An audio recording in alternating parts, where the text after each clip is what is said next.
Welcome to From the Valley podcast. This is episode 58. It's Friday, the 23rd of August 2019. It's been a very busy month at Confidential Tax and Business Services. One of our people we like to sort of deal with at Confidential Tax and Business Services, and shared a couple of client experiences, and we also consider him very well versed in turnaround solutions and knowing everything about insolvency and liquidation. Welcome along Peter Lucas from Kestrel Solutions to the podcast. Thanks, Tim, for the invitation today. So, yeah, just a bit about... and thanks for being very well prepared too, Peter. You've sent me a very... obviously, a very detailed sort of CV resume, a bit of guidance, I guess, as to what we could potentially talk about in the podcast, amongst, obviously, things that you've seen in business and that sort of thing as well. But before we sort of get into that, probably a bit about where your early... life, I guess. Whereabouts were you born, and what was family life like for you growing up? I was born in Sydney, in the inner western suburbs, a suburb called Dulwich Hill.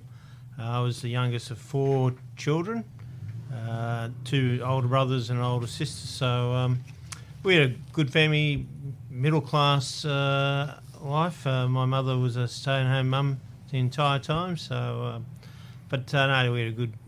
From there, I went to Sydney University, and I thought it'd be a smart thing at the end of the first year, when I was going to have 12 weeks holiday, to earn a bit of money if I was going to become an accountant, to try to get a job in an accounting office. And I was fortunate enough to get one in a small firm that had just moved, so I started after Christmas, and then went back there the next year, and ended up doing a couple of days a week in my final year at university, and they offered me a job, and that's where I started, and did all the usual things as a young person. So you certainly you've got a lot. You sort of got a love for sport generally. I know that great love of sport. Whether it's tennis, whether it's NRL, and we'll obviously get into some of these interests throughout the podcast. What about things like AFL? You obviously look, I follow all the football codes to varying degrees. Yep. Union. I was brought up on rugby league, and I played as a junior in the Newtown juniors. So Newtown Jets are my team, and have always been, even when they were out of the league. So people ask me, who do I support in the NRL? I say no one, because there's only one club, being the Newtown Jets. And I wasn't very good as a footballer, so I gave that up when I was about 14. Worked out I was too small, too slow, not good enough, and the bigger kids wanted to belch you, which wasn't much fun. So, but I ended up refereeing rugby league for 10 years. So started as a 16-year-old. It was a way of earning a bit of money. Yeah. And I had a reasonably good career for about 10 years and got to some heights with that. So, and of course, like most kids, I played cricket during the summer. Yep. So my weekends when I was in my late teens and early 20s summer was Saturday cricket, and winter was Sunday football. So you would have sort of grown up in the cricket era with Bill Lawry batting, and some of those back in those sort of in the 70s. Greg, the Chappell brothers. In fact, I was watching Bill and Boz on Fox Sports the other night, and they had a thing about your first sporting experience when you're exposed to sport. And I said, sent a text, interested, actually read out, and I said, in the 60s, my father took me to Henson Park to watch the Newtown Bluebags, and in 1968, I went to my first test at the SCG, being a test between the West Indies and Australia.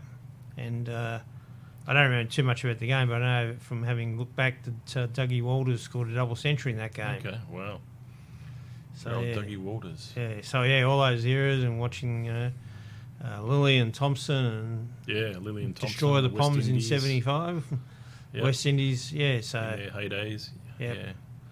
Yeah, great. So cricket, that's probably the glory time of cricket, I reckon, compared to what we're seeing at the moment. This is my opinion, but as far as the glory is, but so and obviously you became an accountant pretty early on, just at the sort of end of when you were doing your university. Yeah, early 20s. I did economics when I was at school, and thought I'd become an economics teacher, and started. And I've actually got a scholarship to do teaching, but because I didn't do geography, I couldn't. It was for maths and science, the scholarship. I couldn't swap it over to do economics, so I majored in accounting, and I found accounting more practical than studying economics. So I then switched my thinking to become an accountant, which I did when I graduated, and did what was then called the PY with Institute of Chartered Accountants. Became a chartered accountant in 1983, so it's a while ago now. 36 years ago, that is. Yeah. Don't want to keep score, but yes. No. But that's obviously a very good achievement at a young age to sort of be involved in that. But was it, I guess, tell me a bit about the accounting jobs of the 80s that you had. Sort of, so when you sort of look at the era of the 80s, what was accounting like back then, and what was a typical, I guess typical things that you were doing as an accountant, and whether you were just doing general stuff then, or when did you sort of branch out? The firm I worked for mainly did insolvency, but also tax and accounting, etc. So when I was that first year of Christmas holidays, I was just doing some sort of reconciliations. I remember going through boxes of records, trying to find things and photocopying and going out on messages. And so then when I was my final year, I looked after the firm's trust accounts, so I'd have to reconcile that. And the guys would give me various things to do, reconciling bank accounts, trying to reconcile debtors and get the records together on debtors. And when I first graduated, I was doing a bit of tax and accounting work. So those days it was the old manual ledgers. There was no computers, and we had typewriters, and so you'd be doing your full reconciliations, doing tax returns. There was no bash returns in those days, so you'd get a shoebox full of receipts and to pull that together. I was supposed to do an audit. We did some preparation for getting this audit. The client pulled it, I think, the week before we were about to start, so I never actually did any audit work. So I did tax and accounting, doing tax returns, and became a tax agent back then. And I started doing a few tax returns on the side. The boss had strongly recommended doing that. And I gradually got into doing insolvency work because I'd be helping out in between doing that. We were running a restaurant down the Rocks, which still operates. So the guy that was running that, if he was unavailable, I'd have to go down on a Thursday to reimburse petty cash and pay the wages and check all the numbers, etc.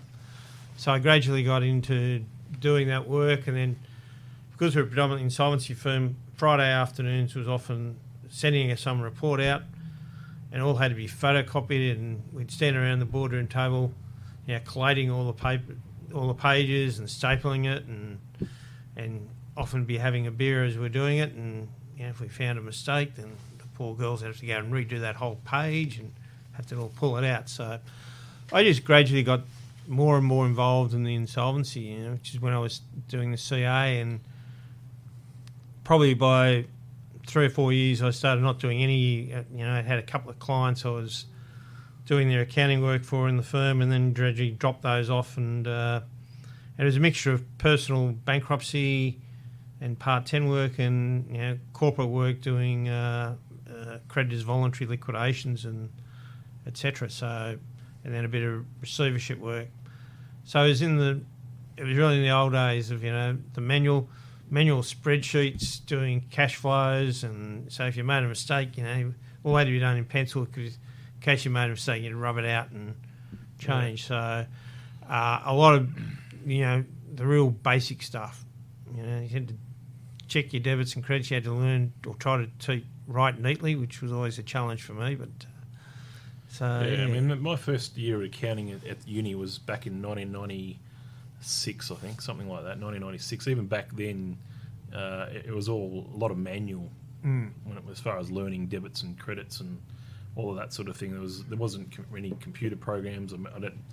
Even MIB was pretty much non-existent back then. So it's amazing to see where we've sort of come from. Oh, it's incredible the development. From them, and then when we first started, we were pretty computerised, I guess, at the start of the century. We were becoming pretty computerised as an accountant. I remember timesheets back here in 2000 were still done on a computer basis, as opposed to maybe you used to do those, fill out the cards and And Well, we used to do the timesheets were manual. yeah, And I remember the boss telling me, always keep a copy of your timesheet. So we'd hand it in and then keep another copy, photocopy. keep a copy, or, copy for myself, photocopy, Yep. which came in handy when I ended up having to apply to become a liquidator, because I actually kept all those records. Yeah. And one of the other partners would collate all the information off all the timesheets to work out what we were billing, etc. And I think we got it would have been probably about 82 or something when this firm got their first computer. Yeah. So it used to be electronic, memory typewriters. Then we got computer, and I moved to a larger specialist firm in about 85, 86 called Ferrier Hodgson. That's still around. That's just been taken over by KPMG. Oh, has it? Only earlier this year. And I remember it would have been in about 89 when we started getting computers on our desks. And they were developing a specialist insolvency software program.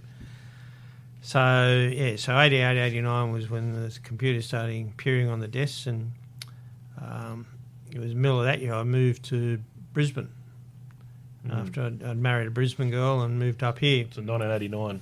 Yeah. Just after the expo. Just after, came up had a look at the expo, so it was great. So Brisbane, big move. So the first, I guess the first 30 years of your life, you're sort of living in Sydney. Sydney, yeah. And all my family's still down in Sydney. And I guess the next 30 you've been here. So it's 50-50 split nearly. So what do you like about Brisbane that sort of made you stick here for the last 30 years? Is it is it the general, I guess, that it's a small town but everyone seems to know everybody and that... Look, it was. And it was a very conscious decision when I moved up to Brisbane. My wife, as I said, was a Brisbane girl. All her family in Brisbane, all my family in Sydney. And I had quite a good job. I was a senior manager at Ferrier Hodgson with a good prospect. And we really sat down and said, where do we want to live and spend our life? And, we looked at all the pros and cons of how fast Sydney was growing, quite a pace of Brisbane, a safer town than Sydney from a crime perspective, and where we'd want to bring up children. We weren't long married. I got on very well with all her family and friends, so it was probably an easier transition. And what I love about Brisbane, I think, the weather. How can anyone complain about Brisbane in the weather we're having now, except probably not getting quite enough rain? It is easy to get around, even though it's getting harder and harder, but compared to Sydney or Melbourne, it's still a lot easier to get around. It's still, without being a town, it's still a relatively small city, which means a lot of people know each other, and it makes business easier by knowing a lot of people around the place. And, as I said, weather's great,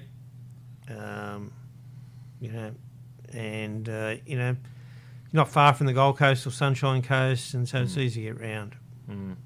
Definitely. So just finishing up on the family stuff, the three older siblings, did they all sort of remain in Sydney, or where did they end up going? They're all in Sydney. I had a brother lived in Canberra for about 13 years, but he's moved back to Sydney now with his work. So, and the two in the middle are both retired. So it's the oldest one of I that are still working.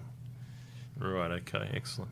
So I guess we'd like to probably talk a bit about today. I guess where things have sort of evolved, sort of in the accounting space, but also, I guess, your sort of specialisation. I mean, what was insolvency like back in the 80s? And there was obviously things like the crashes that were sort of in the recession in the early 90s. Yep.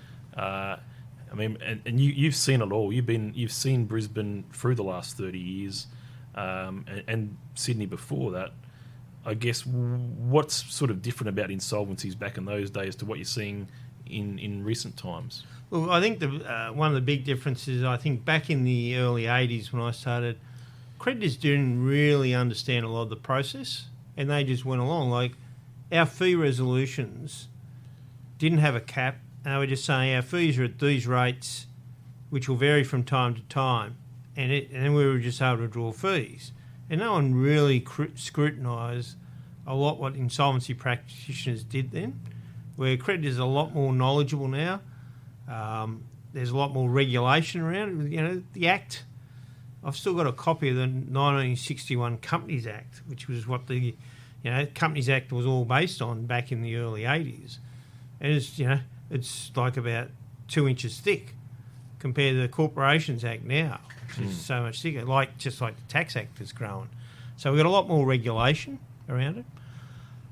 I think back then there was more of a desire to try to trade businesses on and get them out of trouble, and take a bit more risk as insolvency practitioners, where a lot of liquidators now will just shut the business down immediately because they don't want to take a risk. And I don't think they understand, they haven't learnt, where I learn on trading on businesses and being able to learn how to sell businesses, how to fix a lot of the trading problems. So there's a desire to have a culture of turnaround. Yes. Now, and that's, people seem to think that's something new, but we were talking turnarounds in Sydney in the late 80s and trying to work ways of doing it. And voluntary administration came in the early 90s. Hasn't been as successful as it should be because it's too restrictive. But the real key around turnarounds is getting people to hold their hand up at an early stage, so you've still got resources to work with to try to get the business out, because businesses decline gradually. And once they often get to the stage, there's a winding up application, something like that, the resources in the business, both financial and human, are pretty much exhausted. And so there's not much you can do. Where if they recognise their problems early, there's a lot that can be done to try to fix the problem, provided people put their hand up and listen and act. So I think there's an attempt to more of a turnaround culture. But I think the other side of the coin is that where it's not so good is that we're seeing a lot of talk around now about illegal Phoenix activity, where businesses are being sold to a new company with basically the same owners for little or no consideration. Certain creditors get looked after and a lot of creditors don't. And, of course, the taxman's right up there, number one, of not being looked after. Yeah. And people think that's all well and good, and people are being encouraged to do that and paying big fees to do it, and often it's done improperly, and there's not enough action being taken to stamp that out by the regulators in that regard. So they're just behind the game a bit, aren't they? Yeah, and the other thing is, it's like people asking for, when they're in a bit of financial trouble, going to the bank asking for some more cash. Give me another 100,000, we'll be right. Well, cash rarely solves a problem in a business, because what they don't do, and what often doesn't happen when people go and get some advice about transferring the business to a new entity, why did it get into its state it's in? What's the underlying problems, and what are you going to do about fixing it? If you're going to buy another 100,000 from the bank because you've got some cash flow problems, what's the cause of the cash flow problem? Is it something that's temporary? You've had a bad debt or someone's not paying you? Or is there some underlying problems? Are you undercapitalised? Are your margins not right? Are you not managing the business, properly? Do you not have the management skills? And I think a lot of what's happening around is just delaying inevitable problems in businesses that aren't very viable. Mm. Yeah. So, I guess when you're looking at the current sort of marketplace at the moment, what I'm sort of seeing out there at the moment is, I guess, the people trying to get into that space of pre-insolvency. Yep. There's certainly a market there, and you got some obviously people here in Brisbane that we would both know that are in this space. How effective are those type of operators, and what do they sort of, if somebody is in trouble, are they the right type of people to go to? If someone's starting to get into trouble, where should they start? Look, there's a lot of there is a lot of space in pre-insolvency, and it's hard to pigeonhole everyone and generalise, but you've got to be careful. And I'll say there's a range of people. There are some ex-insolvency practitioners who, for various reasons, are no longer practising as insolvency practitioners. A lot of those people will be very, very knowledgeable and could give some very good advice. You know, at the other end, there's a lot of people out there which you've got to question what is their qualifications. You know, do they have a degree in accounting? Do they have a law degree? Or are they ex-directors of failed businesses, ex-bankrupts that, you know, have somehow started these businesses and are now giving some advice? And this pre-insolvency business industry started back in the early 80s. A guy called Brian Harper, who I had some dealings with back in the 80s, and it's expanded. And it's expanded partially because there's a lot more scrutiny of practitioners about the advice they give prior to it.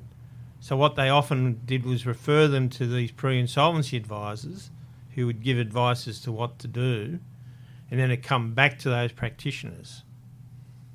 And as I said, quite often quite questionable.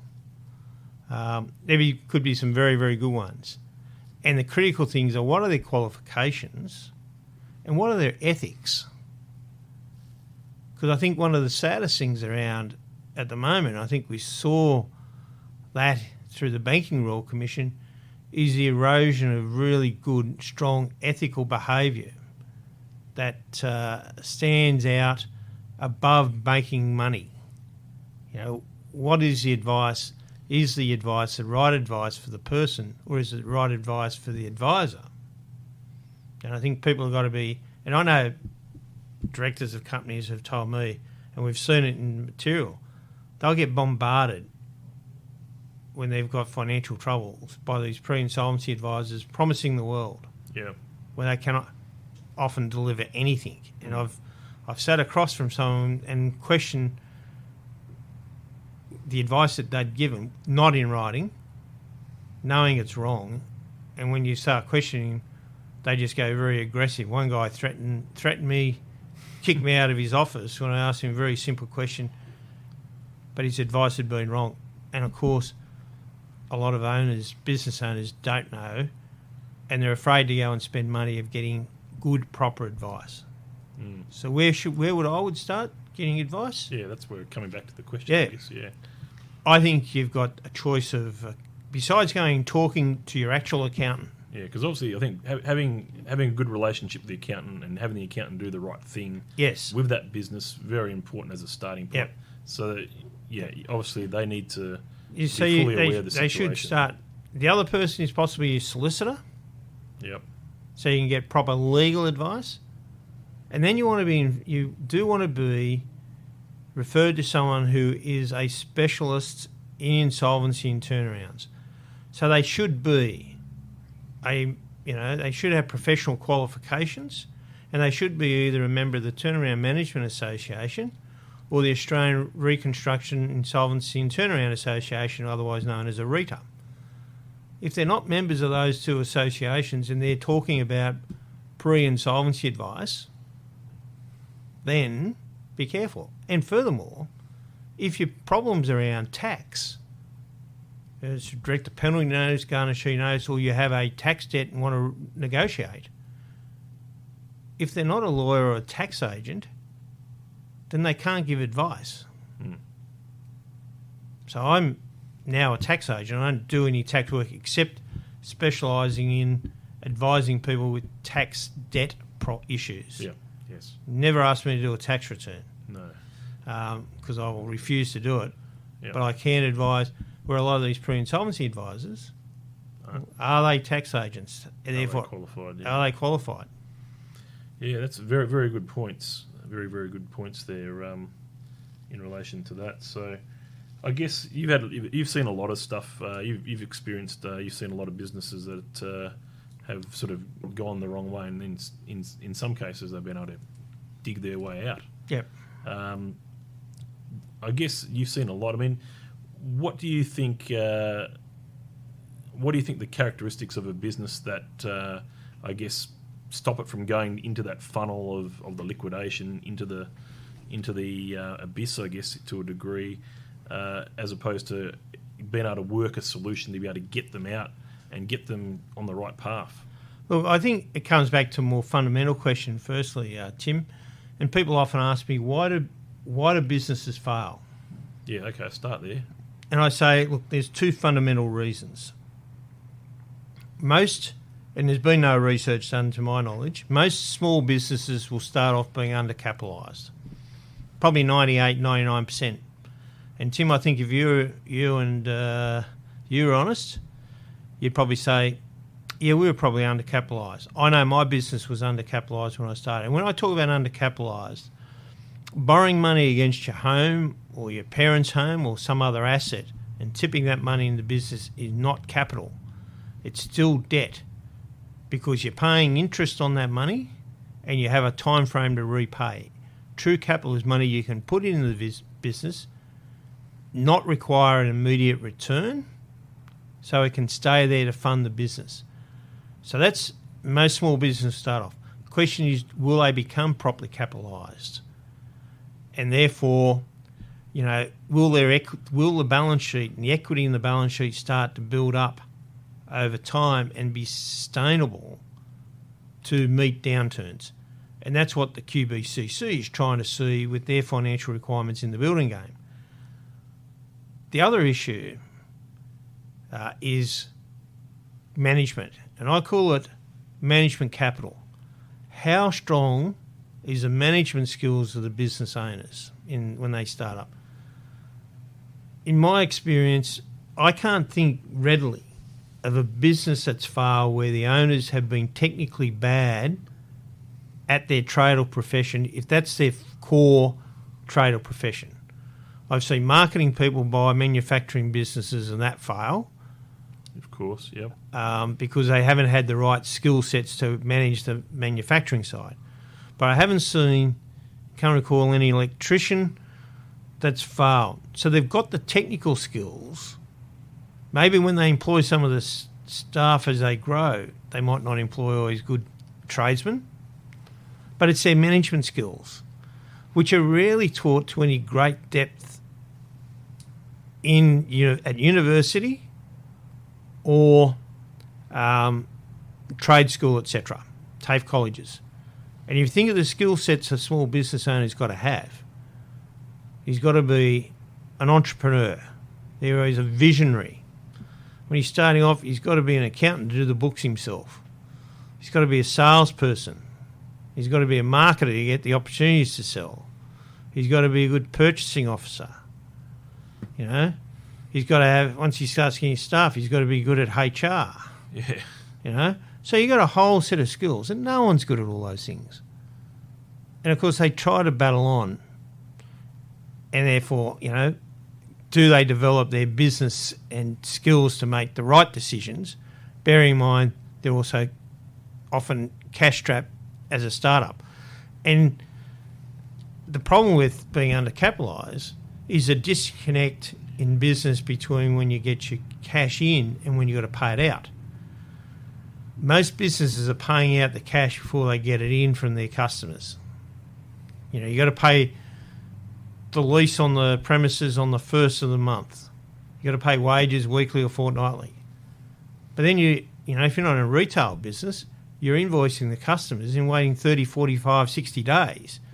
So you've got this, cash going out before you get cash in, where, every business owner would love it the other way around. And therefore, you've got a challenge straight up. If you're undercapitalised, do I have enough cash to meet my obligations?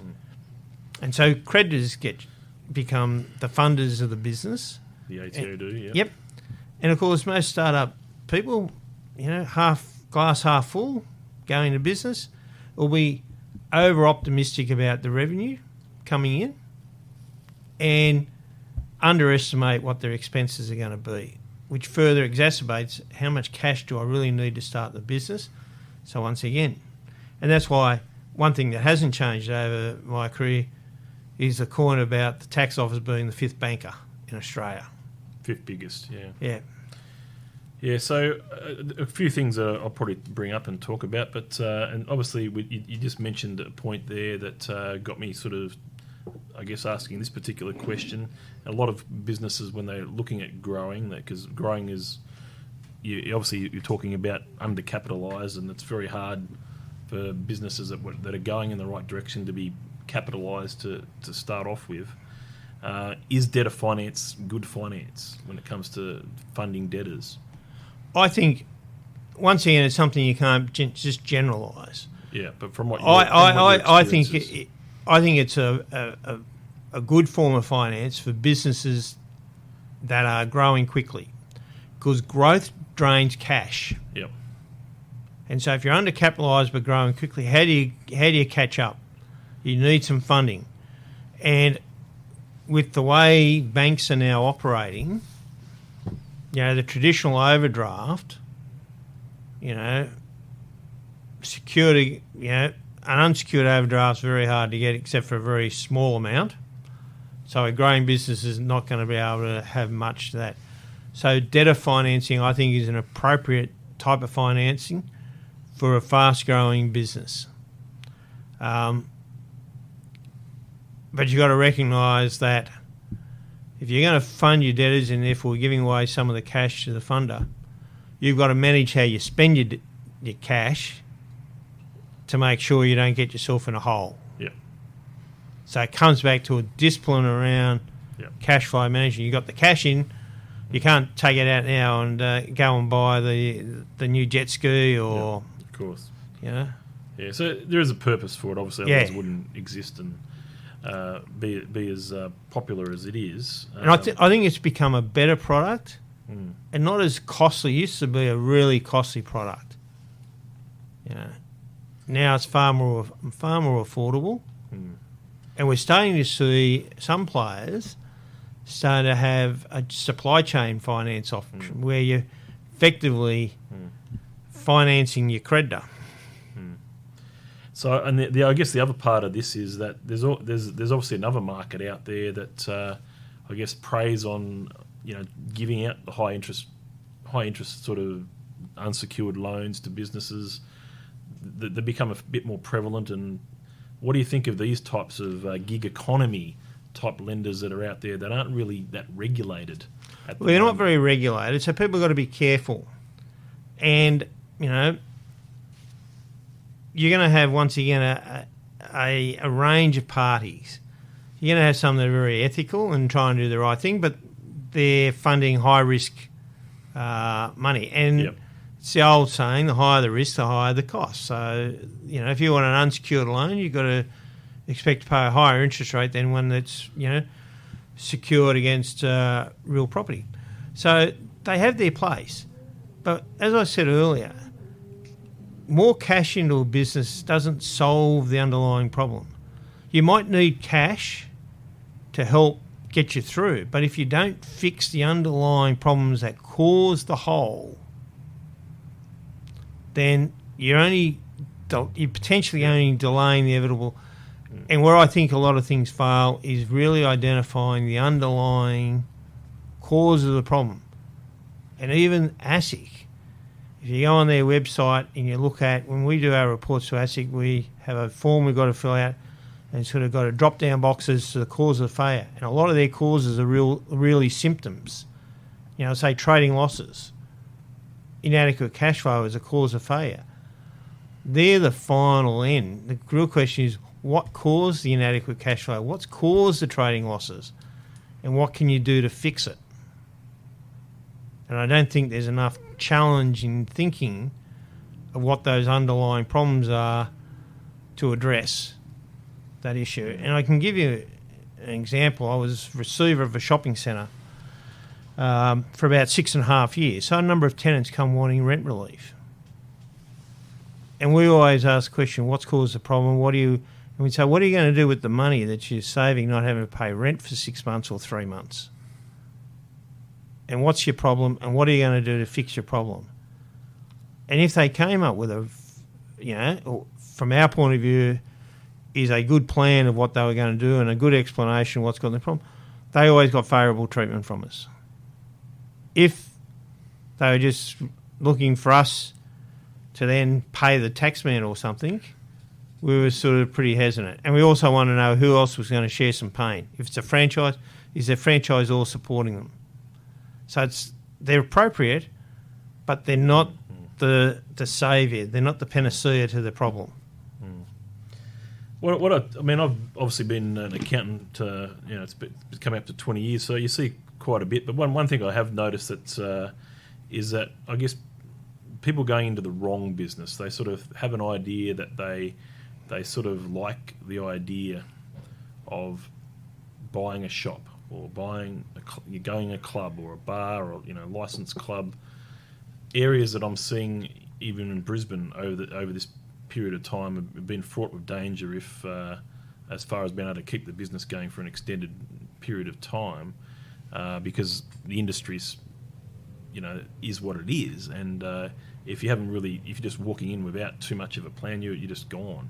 Have you seen what have you seen as far as licensed clubs and bars and that sort of thing? Well, coming back to the fundamental thing there is, we're being told more and more these days, live your dream, follow your passion. And a lot of people would have a passion of owning a bar or owning a shop. I remember back in the 80s, you go up to Hunter Valley and you think, it'd be great to own a winery and, have your own little stash of these great wines and bring out dinner parties. But is that sensible? Do you have the skill sets? And do you understand the business and the risks?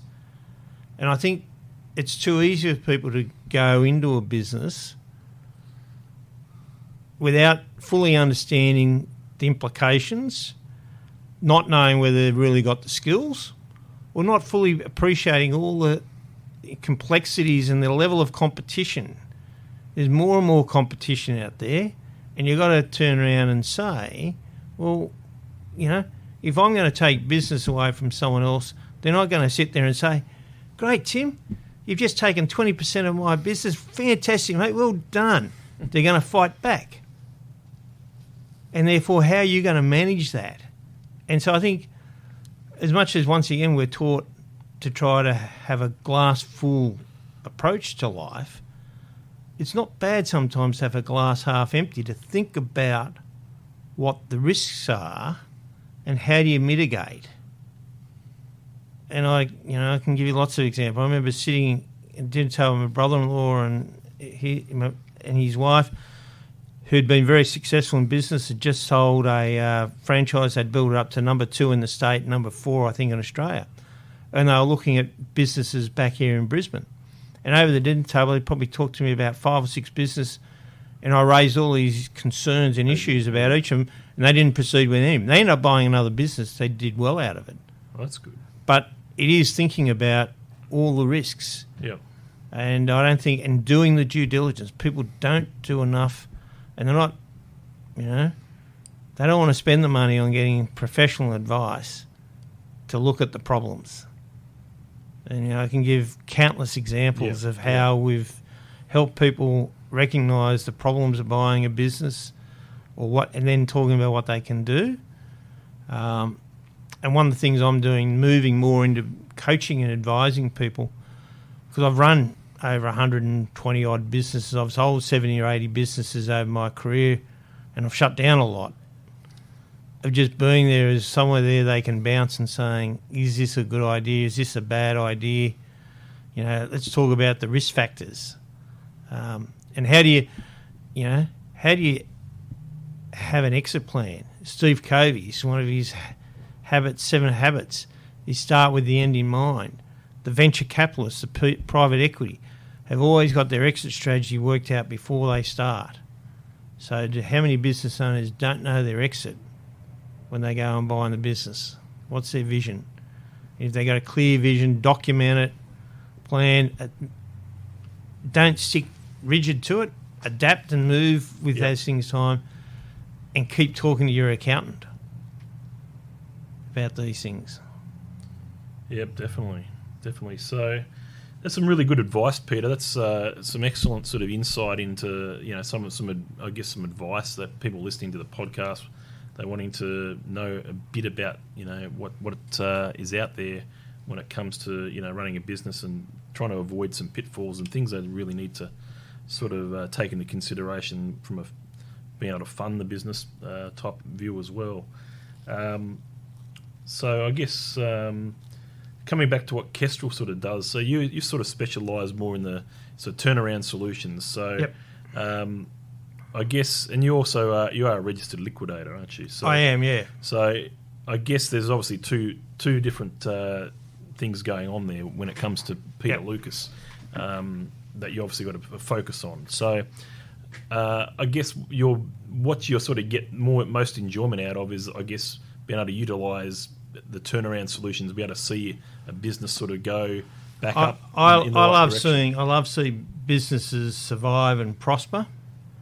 And we've, you mentioned about licensed clubs, and there's a lot of pressure on licensed clubs at the moment with low wage growth and etc. Online gambling and things like that. So they're under in hotels. Doing the hospitality really well, so they're under pressure. So we do a lot in that space, and without being able to name names, there's a couple of clubs down the coast which we're involved in doing turnarounds and developing strategies that are really booming. There's one out in the western suburbs. It's making, this goes back 2 or 3 years, a couple of $1 million a year funding expansions out of cash flow when it was in a whisker of closing down. And I won't take all the credit, but certainly I played a significant role in developing the strategies and turning the business around and getting the regulators on side, etc. So it becomes a team effort, and there's no more satisfying thing than suing a business. I did a voluntary administration about 10 years ago of an asbestos removal and demolition business. In 10 weeks, we grew it from 25 staff to 75 staff. And made over $1 million profit after my fees. So it can be done. You got to get a few things, and certainly informal turnarounds are a lot cheaper. And of course, reputationally, people don't know about it compared to formal appointments. Once again, that's about early intervention, and we're moving beyond coming in and just giving them a roadmap to fixing their problems to actually helping them with the implementation and providing support and coaching, be a shoulder to cry on when things are going a bit tough, kick them up the backside when they're not doing the right thing, and being there to just be advised. Because, Tim, you're a small business owner, you've got a partner, but if you're a sole trader, who would you go and talk to about your problems and how you're feeling about the business and how to bounce things off, etc.? It's good to have someone. I guess through networks and stuff, you obviously can. I sort of will talk to lots of different people about different things that are going on either in the business or if I'm going to get something out of it, I only make the contact with the people that I obviously that I want to bounce the ideas off and that sort of thing as well. So it's important that who you sort of let into your own little circle of where you're going. And people, Australians, and are very proud people, so they're often not too keen to talk about their problems in the business. They tend to be always, business going great. And I can remember being in a meeting and go around, we had a market sentiment session every day, every meeting. And we go around the room and someone said, things are going great. And one person said, things aren't too bad, etc. The day before, that person was whinging to me about how bad things were going. And so it's a natural Australian tendency to sometimes over-talk.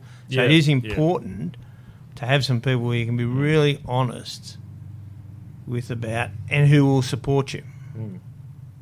And that's really important for small business owners. I guess I was only going to touch on this a little bit. I think it's great that you're a rugby league referee for 10 years, and I think I'll tell you some funny stories about that. So maybe one, but Bill Harrigan, I think you had a connection with him, didn't you? Yeah, I got I refereed in the Newtown Juniors. The way Sydney worked, each club had their own district competition. They had junior representative games, which was President's Cup, Jersey Flegg. So I did 2A grade grand finals in Newtown and then also refereeing President's Cup. And Bill Harrigan and I got graded the same year. And I was, and the way it worked, you'd be touch judge in third grade. You'd get a few games in the centre, then go back out, usually 3 or 4. And I was Bill's one of his touch judges in his first grade game. I remember it well, up at Brookvale Oval, and there was a brawl in the first 10 minutes, and he sent one of the Newtown players, which is a well-known guy up here called John Elias, played first grade for South up here, to the sin bin. And with about 5 minutes to go, he sent him to the sin bin for a second time, and Bill got dropped after the first game, and obviously he wasn't quite ready for it at that time, and then came back in later years. And of course, Bill's big attribute was he was about 10 times fitter than the next fittest guy in the whole refereeing rank. So he put us all to shame doing all the runs, etc., training. So there's lots of story, but it was very, very beneficial from a personal development point of view. You learn a lot about yourself under the pressure of refereeing a game, and in Newtown Juniors is a pretty tough competition. So it built your resilience and your decision-making capabilities. Yeah, so certainly the skill set you get as that sort of obviously correspond to be able to put stuff into play when you're sort of doing, being a professional accountant or insolvency practitioner, business owner, etc. So there's a lot of different things we could potentially talk about. Obviously, you obviously dealt with so many different business owners over the course of time. So, but obviously one of the buzzwords, you tell me what you think, but one of the buzzwords more in recent years, it's certainly an issue, mental health of owners. What is there? It's a huge issue. I was talking to the wife of a director of a hotel. He's 77 years of age. She's 75. They're fairly old then. They're old. They bought for a hotel. They bought the leasehold 3 years ago, and you wonder about the advice, the due diligence, the bank lending the money, and the rent's too high. They're getting nowhere with the landlord, and the stress they're under. Why did they think it was a good idea? Well, they've had pubs in the past and thought they could make it work. Mm. And from a trading perspective, it certainly looked good. It certainly has improved. Mm. If you look at the top line numbers, they've improved, but you can't improve enough to cover the rent. And so they made a fundamental mistake in buying it. Yep. But just the pressure, and the mental health issues are enormous. I've had a number of times directors talk to me, they're thinking about suicide. Yeah. And or the spouse of the director. Seen a lot of that. Yeah. Yep. So, it is. And, people once again hide those sorts of pressures. And, that's really dangerous because they're going to make some bad decisions. And you got to wonder, and I say in one of the stories, I had a director come in cleaning business and, very upset. Once again, 70-odd years of age. He's still got a $600,000 debt with the bank sitting over his house. I said to him at the meeting, and I'll say his name's John. John, do you like a drink? He said, yeah. He said, look, go home, take your wife to your local BYO restaurant, buy a nice bottle of wine, catch a cab, enjoy dinner, do not talk about the business.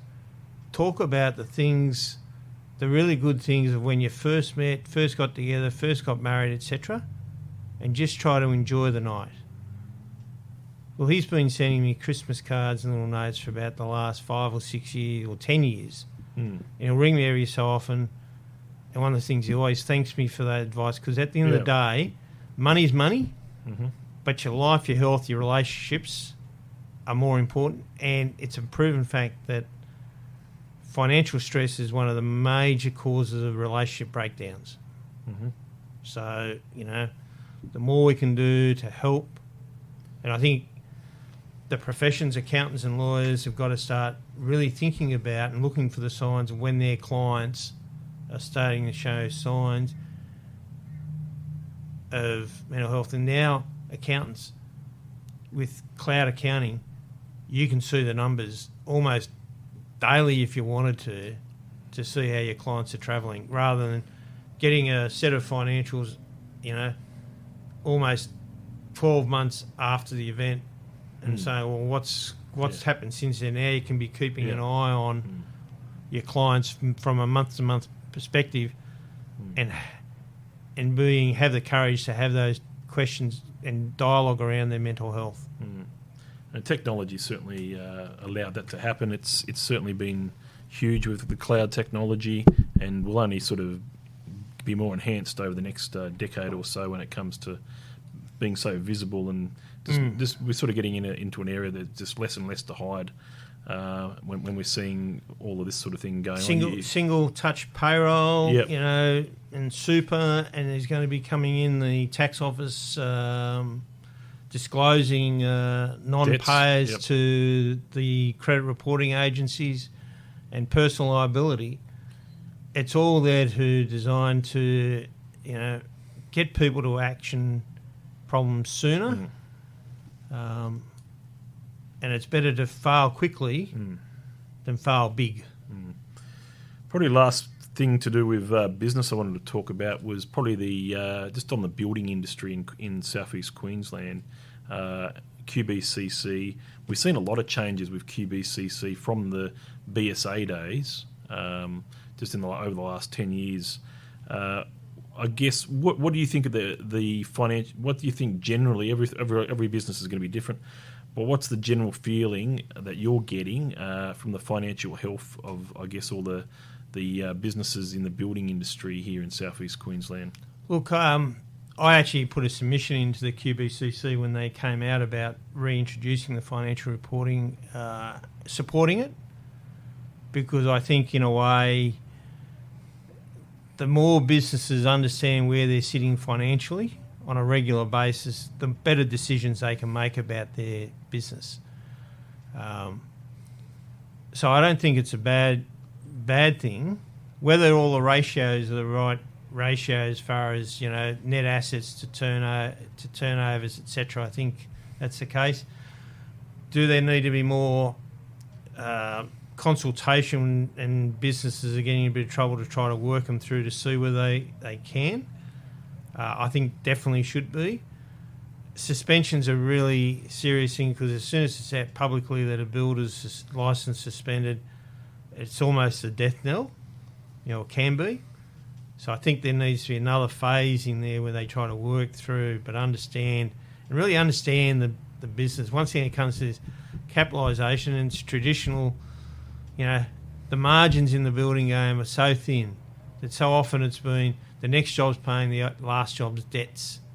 And so if you get a hiccup in the workflow, hits your cash flow, which then crashes. And people have got to learn how to sell not on price. And I think we've got to start seeing a change even from government, where the cheapest should not always be the one that wins the work, because then you're starting to see the corners being cut. And we've got the problems down in Sydney with Opal Tower and Mascot, etc. How many problems are there up here? Because the subbies are under pressure to cut corners and make a buck, because they've been squeezed by the big builders, who've been squeezed by the developers.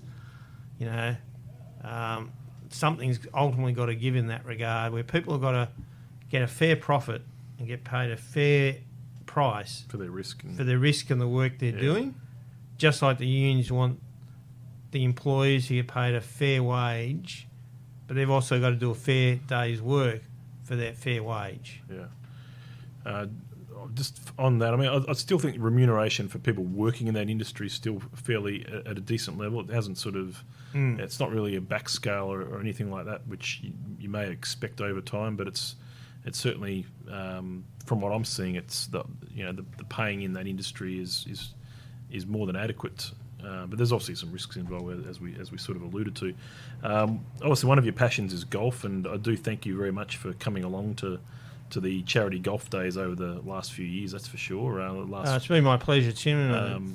So, yeah, it was really great to have you 3 weeks ago, actually, and a big supporter of the day and donating some money to MS, I think it was in particular, that was your chosen charity. Do you have any sort of, with MS, do you have any sort of connection there, or was it just something? My ex-brother-in-law, who is now had to retire because he got MS.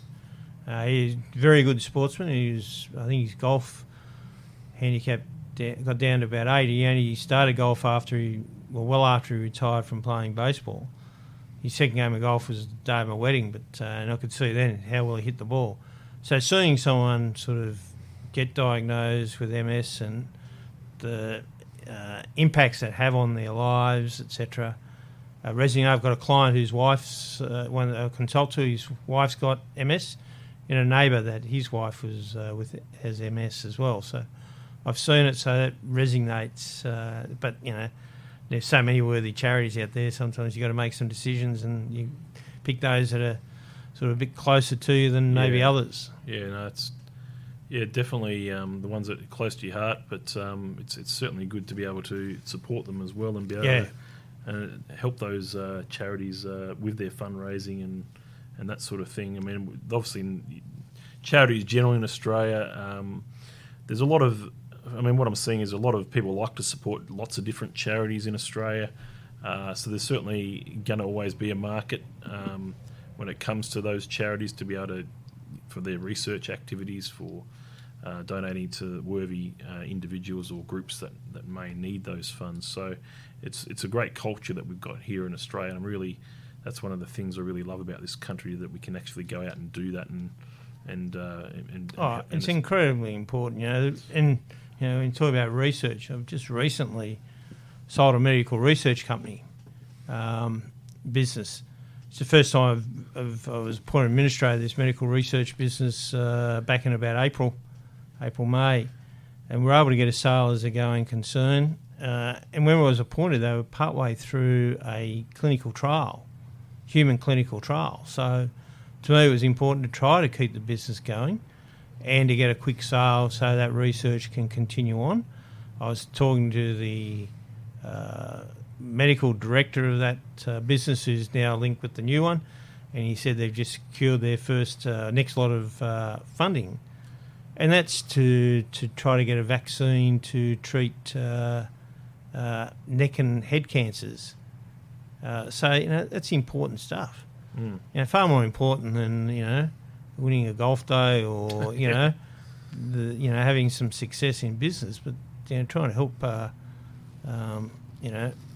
human beings on tougher times than what we are is incredibly important, and I think we've got a duty to do that to the extent that we can. Definitely. No, it's been a pleasure to have you on the podcast. We nearly racked up an hour, believe it or not. Time does go very quick, quickly, Tim. And there's lots of different things I'm sure that we could talk about. We might even get you to come back sometime before end of June next year or something like that. I'd love to, Tim. It's been a pleasure. And talk a bit more about it. We didn't really touch on things like obviously been involved in the CA for a long time, and you sort of run that group that I sort of that Paul and myself go to, and a bit about some of those stories with the CA, because I think that's still a very important thing that you're part of, and there might be some other stories as well. Yeah. So thank you very much for coming on the podcast. Any sort of final words for the day? Look, one thing, and I've been saying this now for a while to small business owners about it, because people are talking about time, and we've all got the same amount of time, so it's all about how we allocate it. And as a small business owner, I think there's three broad areas you've got to allocate their time. One is working on the business, which they're being told, which is around planning and strategising. It's working in the business. Most small business owners don't have the luxury of having that successful business. They can just step back and leave managers running it. So they've got to recognise, I've actually got to do the stuff I'm doing. But accounting work, legal work, a plumber or whatever, I've actually got to do it. And some of the networking stuff is not working on the business, it's networking that's in the business, because that's part of the marketing, the planning of what networking you're going to do. The third area, which is now often forgotten about, is the self-development. The business owners have got to continue to develop themselves. They might be doing in a technical sense because they've got requirements to do a certain amount of technical training. Like we as a chartered accountants have so many hours of professional development we've got to do every year. But it's also developing your management skills. How do we become better managers? Because we've got a very volatile and fast-moving world. The owners have got to try to keep pace, and it's really having good management skills. So developing that and understanding how businesses operate is really important. So I think people have got to allocate time to those three areas and doing it really every week and having that discipline to do it. Yeah. And that's hopefully make people more successful in their businesses. Excellent. Very wise words. Thank you very much for your insights, Peter. It's been a pleasure to have you here, and it's a great way to finish the week. Thank you very much. Thank you, Tim, for the opportunity to come and have a few words with you. Thank you.